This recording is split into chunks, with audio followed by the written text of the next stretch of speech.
Marketing and selling is essential in your online business. And when you have the right strategies and mindset, you not only can make a lot of money, but you can change a lot of lives. Welcome to the Online Marketing Podcast, where we help course creators, membership owners, and coaches market and sell their offers. We're your hosts, Paul and Melissa Pruitt. Let's dive in and get started. Welcome to our summer remix series, where you get to experience Paul and Melissa and their mastermind brainstorming and sharing different ideas on marketing and sales. Enjoy. So it looks like Laura is next. My question is, I've frameworked out a higher level membership that I think is really ideal for the people that are in my audience right now, after surveying them and everything. And I'm sitting here thinking, do I offer a 6-week program into the membership and have it just be the price that it is, when it is, period, end of discussion? Or do I do a beta launch for founding members and put the course to the side till later on? That's a good open. We would all need way more information. I know. I was trying to. No, thank you. I appreciate that. I do. So real quick, what price points are you thinking? For the membership, it would be about $197 a month. Okay. And for this program you potentially would create, how much would that be? Or is it already created? It's created in my mind. It would probably be about a $997. Okay. Do people need that piece in order for the membership to make sense?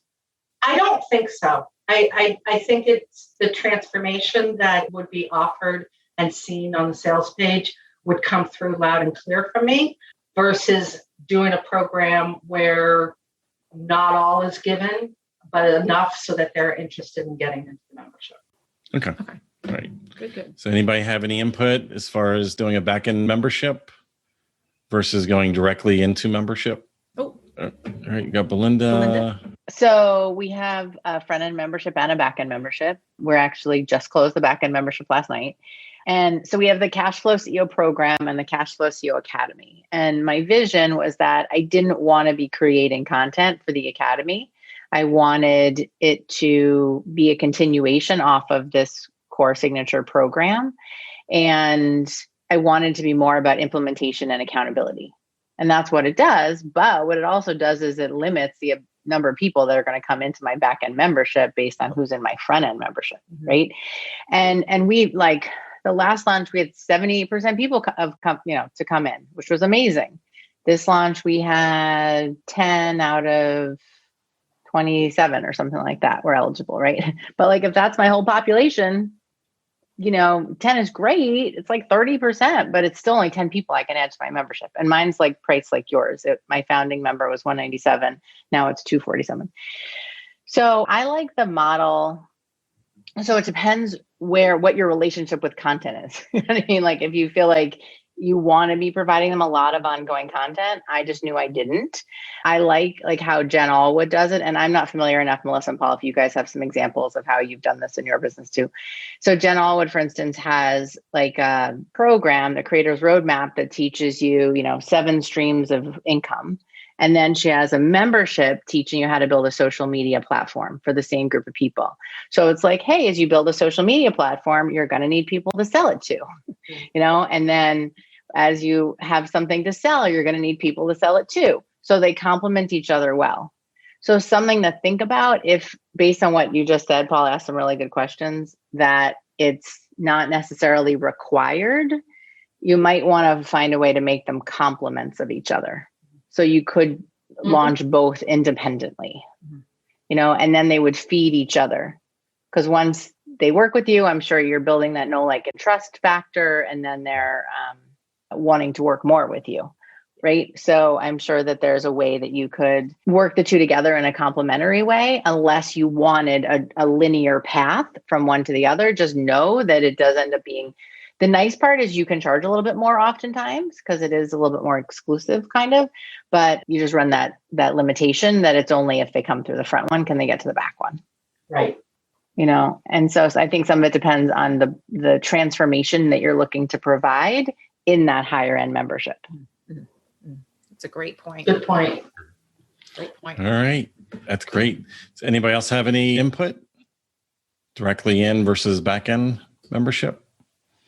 I have some thoughts. Yeah. I mean, I'll just piggyback with that. It really is all about the transformation and just kind of figuring out how all the pieces, so this is for everyone, whether it's a course, a membership, how they all fit together in the scheme of things. If you want to take them down that linear path, if they complement each other, and to figure that out. Because also from a content creating standpoint too, you want to make things easy for you and sustainable for you. And then just knowing that there are certain limitations. I mean, there's pros and cons to everything, but there are certain limitations if you do take them down that linear path that you're constantly having to launch and then take them through that process and then relaunch. So we always say beginning with that end in mind. How do you want to build your business? What kind of flow do you want to have? Can you do it in a way where you could have maybe both simultaneously and you're having people coming in from all different ways, and where are you leading people to as the end result? So just kind of mapping that out. So then that way you're not boxing yourself in or creating limitations for yourself. And also that it's just sustainable for you and that you aren't stuck in a certain constant, if the launching and relaunching and launching and relaunching is not really your jam, then considering how you can kind of manage that with having that membership and that course and the flow with it. Okay. Here's the cool thing. Whatever you decide to do today, you're going to make it different 2 years from now. I'm just letting you know.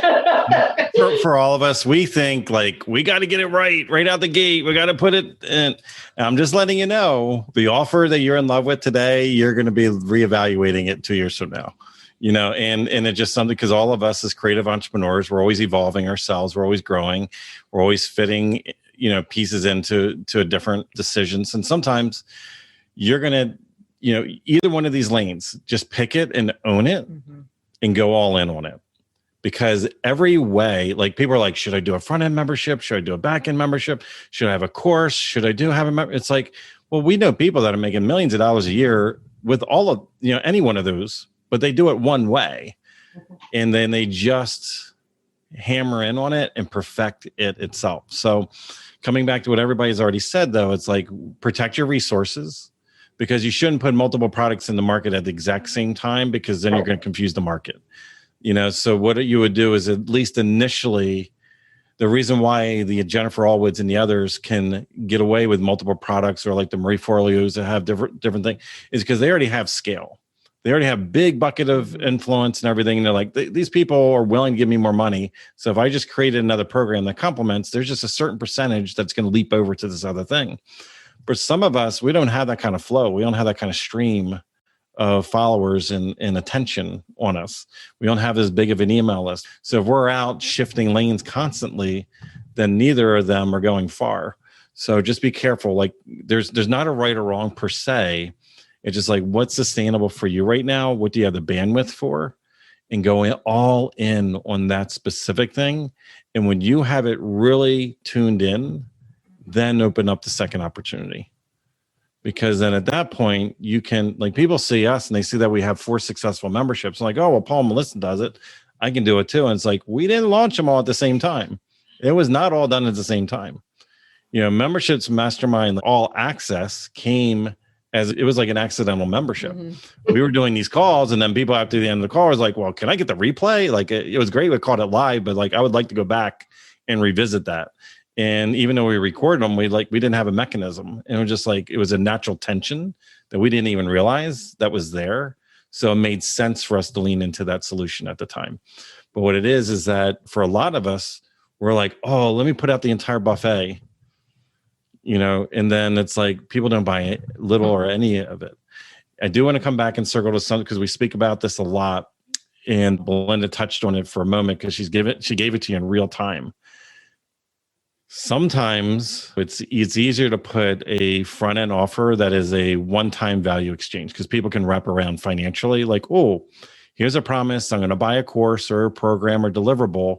I understand what the promise is that I'm going to get back. So it's worth X amount of dollars. I can figure that out in my head. I might not quite understand the transformation, or if I'm getting a fair exchange out of a membership, because it's over a period of time. Like, when do I get this promise type thing? So sometimes people hesitate on a membership. Now, the challenge, though, is when you do that, if you go out and launch and you spend a lot of time, a lot of energy, a lot of money, and like those 10 people come into the front end, that just throttled how many people that can even potentially come into the membership. Right. Because if you make that a requirement, then what happens is that if there isn't another way to get into the membership, it can't, even if you got 100% ratio, is the 10 people worth it for you a month on the back end? And that sometimes creates a challenge for a lot of people because their launch of their course didn't go as well as they wanted to. Like the algorithm changed, Facebook changed, people aren't buying, a pandemic might have happened, social things going on in the world, people shift and change, they're holding on to money differently. So all of a sudden, they didn't get the number of people that they wanted on the front end offer. And then now that throttles their opportunity on the back end. So that's a factor that you definitely want to, would you rather have a slow build or like that recurring income coming in and you can like have that tempo of money coming in, or would you want to put the risk on the front end of a course where you definitely have to put momentum, you have to put a launch in place, you have to put these things in to really ramp because you have this one chance in this tight amount of time to make more money, because that's going to be a higher price point. You said that the 1,000 versus the 3 or the 200. I would just say there's no right answer specifically. I know it's like you want like, yes, just do this. No, I wanted options to consider, like I just got to the point where it was like, okay, I need A or B, and a few things that were said, I know which way I'm going. So thank you so much. Yeah. So on my end, it's always pick one. It's not A or B. It's A and then B later. Okay. When it's right time. Because psychologically, we feel like we're all giving up something. It's like, no. Okay. With full throttle on the one thing and make it successful because your whole total attention's on it, and you'll pivot, test, try things, tinker with it, and you'll tune it in so it converts really well. And then when it's really honed in, then come over to the other thing. Great. Thank you. If you would like to work with us and our team to help you snap up more sales and incredible clients with a stellar marketing strategy that works, go to adaptivemembership.com and sign up for our wait list. We have a limited number of spots in our exclusive program to set you up for success and take action. We're waiting for you at adaptivemembership.com.